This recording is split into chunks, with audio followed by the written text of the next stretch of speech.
ನಮಸ್ಕಾರ ವೀಕ್ಷಕರೇ, ನಮ್ಮ ಯೂಟ್ಯೂಬ್ ಚಾನಲ್ಗೆ ಎಲ್ಲರಿಗೂ ಸ್ವಾಗತ. ಇವತ್ತು ನಾನು ರೆಸ್ಟೋರೆಂಟ್ ಸ್ಟೈಲ್ ಚಿಕನ್ ಕರಿನ ಮಾಡ್ತಾಯಿದ್ದೀನಿ. ಹಾಗಾದರೆ ಬನ್ನಿ, ತಡ ಮಾಡೋದು ಬೇಡ, ಇದನ್ನು ಮಾಡೋದಕ್ಕೆ ಯಾವ್ಯಾವ ಇಂಗ್ರೀಡಿಯೆಂಟ್ಸ್ ಬೇಕು ಅಂತ ನೋಡ್ಕೊಳ್ಳೋಣ. ನೋಡಿ ವೀಕ್ಷಕರೇ, ಮೊದಲಿಗೆ ನಾನಿಲ್ಲಿ ಅರ್ಧ kg ಚಿಕನ್ನ ತಗೊಂಡಿದ್ದೀನಿ. ನೀಟಾಗಿ ತೊಳೆದು ಇಟ್ಕೊಂಡಿದ್ದೀನಿ. ಇವಾಗ ಮೊದಲಿಗೆ ನಾವು ಚಿಕನ್ನ ಮ್ಯಾರಿನೇಟ್ ಮಾಡ್ಕೊಳ್ಳಬೇಕಾಗುತ್ತೆ.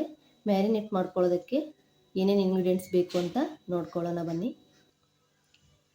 ಮೊದಲಿಗೆ ನಾನಿಲ್ಲಿ 1.5 ಸ್ಪೂನು ಅಚ್ಕಾರದ ಪುಡಿ, 2 ಸ್ಪೂನು ಧನಿಯಾ ಪುಡಿ, 1.5 ಸ್ಪೂನು ಶುಂಠಿ ಬೆಳ್ಳುಳ್ಳಿ ಪೇಸ್ಟು, 1 ಸ್ಪೂನು ಗರಂ ಮಸಾಲೆ, ಅರ್ಧ ಸ್ಪೂನು ಮೆಣಸುಕಾಳು ಪೌಡ್ರು, ಅರ್ಧ ಸ್ಪೂನು ಅರಿಶಿನ, ಅದರ ಜೊತೆಗೇ ಇಲ್ಲಿ 2 ಈರುಳ್ಳಿ, 2 ಟೊಮೆಟೊ, ಸ್ವಲ್ಪ ಕೊತ್ತಂಬರಿ ಸೊಪ್ಪು ನೀಟಾಗಿ ವಾಶ್ ಮಾಡಿ ಕಟ್ ಮಾಡಿ ಇಟ್ಕೊಂಡಿದ್ದೀನಿ, ಸ್ವಲ್ಪ ಪುದೀನ ಸೊಪ್ಪು ಇದನ್ನು ಕೂಡ ಕಟ್ ಮಾಡಿ ಇಟ್ಕೊಂಡಿದ್ದೀನಿ, ಸ್ವಲ್ಪ ಕರಿಬೇವು,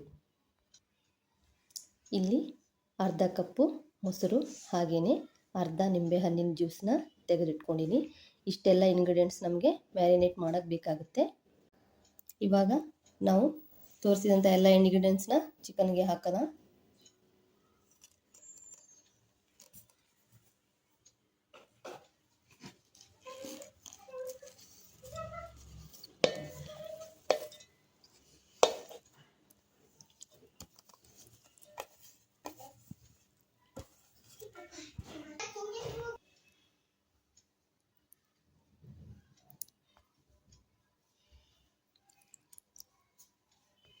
ಇವಾಗ 1 ಸ್ಪೂನು ಉಪ್ಪು ಕೂಡ ಸೇರಿಸ್ತಾ ಇದ್ದೀನಿ.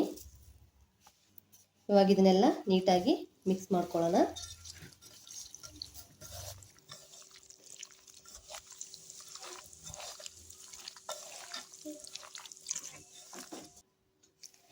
ಇವಾಗಿದು ಎಲ್ಲ ಮಸಾಲೆಗಳನ್ನು ಹಾಕಿ ನೀಟಾಗಿ ಮಿಕ್ಸ್ ಮಾಡಿದ್ದೀನಿ.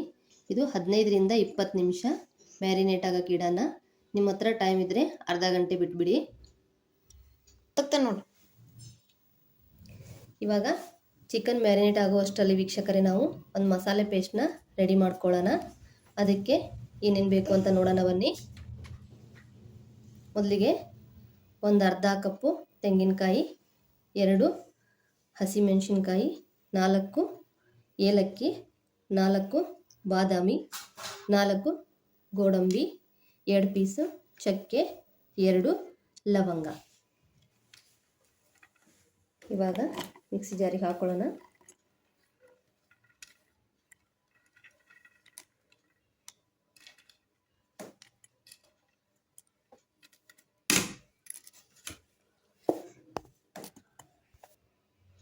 ಇವಾಗ ಇದನ್ನ ನುಣ್ಣಗೆ ರುಬ್ಕೊಂಡು ಬರೋಣ.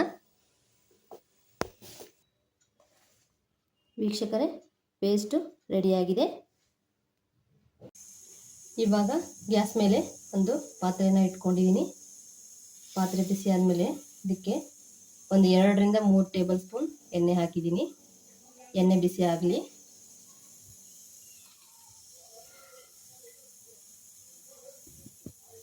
ಎಣ್ಣೆ ಬಿಸಿಯಾಗಿದೆ. ಇದಕ್ಕೆ 1 ಸ್ಪೂನ್ ಸೋಂಪು ಕಾಳು, 2 ಪಲಾವ್ ಎಲೆನ ಸೇರಿಸ್ತಾ ಇದ್ದೀನಿ.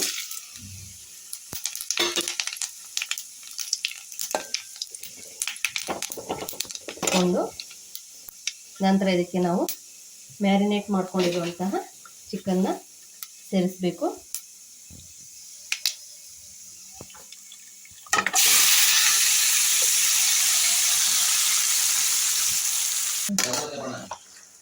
ಇವಾಗ ಇದನ್ನ ನೀಟಾಗಿ ಮಿಕ್ಸ್ ಮಾಡ್ಕೊಳ್ಳಿ.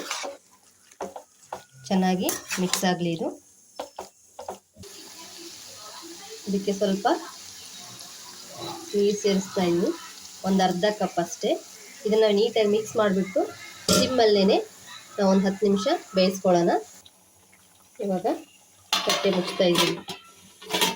ಇದು ಗ್ಯಾಸ್ ಫ್ಲೇಮು ಸಿಮ್ಮಲ್ಲಿ ಇಟ್ಕೊಂಡು ನಿಧಾನಕ್ಕೆ ಒಂದು 10 ನಿಮಿಷ ಬೇಯಲಿ. ಮಧ್ಯ ವೀಕ್ಷಕರೇ, ಒಂದು ಸತಿ ತಟ್ಟೆನ ತೆಗೆದುಬಿಟ್ಟು ನೀಟಾಗಿ ಮಿಕ್ಸ್ ಮಾಡ್ತಾಯಿರಿ. ಚೆನ್ನಾಗಿ ಸಮವಾಗಿ ಬೇಯುತ್ತೆ. ಮತ್ತು ಮಿಕ್ಸ್ ಮಾಡಿಬಿಟ್ಟು ತಟ್ಟೆನ ಕ್ಲೋಸ್ ಮಾಡಿ. ಇವಾಗ ಚಿಕನ್ ಬೆಂದಿದೆ. ಇದಕ್ಕೆ ರುಬ್ಬಿ ಇಟ್ಕೊಂಡಿರುವಂತಹ ಮಸಾಲೆನ ಸೇರಿಸ್ತಾ ಇದ್ದೀನಿ. ಜಾರಿಗೆ ಸ್ವಲ್ಪ ನೀರು ಹಾಕಿ ಇದನ್ನು ಸೇರಿಸ್ಕೊತೀನಿ. ಮಸಾಲೆನ ಎಲ್ಲ ನೀಟಾಗಿ ಮಿಕ್ಸ್ ಮಾಡ್ಕೊಳ್ಳಿ.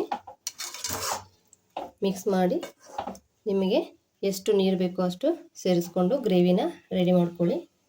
ಪರಿಮಳ ಘಮ ಘಮ ಅಂತ ಇದೆ. ತುಂಬ ಟೇಸ್ಟಿಯಾಗಿರುತ್ತೆ ಇದು. ಒಂದ್ಸತಿ ಮಾಡ್ಕೊಂಡು ನೋಡಿ. ಇದನ್ನು ನೀವು ನೀರು ದೋಸೆ, ಚಪಾತಿ, ಅನ್ನ ಎಲ್ಲದರ ಜೊತೆಗೂ ಟ್ರೈ ಮಾಡ್ಬೋದು. ಇವಾಗಿದು ರೆಡಿಯಾಗಿದೆ. ಇವಾಗ ಇದನ್ನು ಸರ್ವಿಂಗ್ ಪ್ಲೇಟ್ಗೆ ಸರ್ವ್ ಮಾಡ್ಕೊಳ್ಳೋಣ. ವೀಕ್ಷಕರೇ, ಇವಾಗ ರೆಸ್ಟೋರೆಂಟ್ ಸ್ಟೈಲ್ ಚಿಕನ್ ಗ್ರೇವಿ ರೆಡಿಯಾಗಿದೆ. ಇದನ್ನು ನಾನಿವತ್ತು ಚಪಾತಿ ಜೊತೆಗೆ ಸರ್ವ್ ಮಾಡ್ತಾಯಿದ್ದೀನಿ. ನೀವು ಬೇಕಾದರೆ ರೈಸ್, ನೀರು ದೋಸೆ ಜೊತೆಗೂ ಸರ್ವ್ ಮಾಡ್ಕೋಬಹುದು. ತುಂಬ ರುಚಿಯಾಗಿರುತ್ತೆ. ಒಂದು ಸತಿ ಖಂಡಿತ ನಿಮ್ಮ ಮನೇಲಿ ಟ್ರೈ ಮಾಡಿ ಹೇಗೆ ಬಂತು ಅಂತ ಕಮೆಂಟ್ ಸೆಕ್ಷನಲ್ಲಿ ತಿಳಿಸಿ. ಹಾಗೂ ಆದಷ್ಟು ವಿಡಿಯೋಗಳನ್ನು ಶೇರ್ ಮಾಡಿ, ಲೈಕ್ ಮಾಡಿ, ನಮ್ಮ ಚಾನಲ್ನ ಸಬ್ಸ್ಕ್ರೈಬ್ ಮಾಡ್ಕೊಳ್ಳೋದನ್ನು ಮರಿಬೇಡಿ. ಧನ್ಯವಾದಗಳು.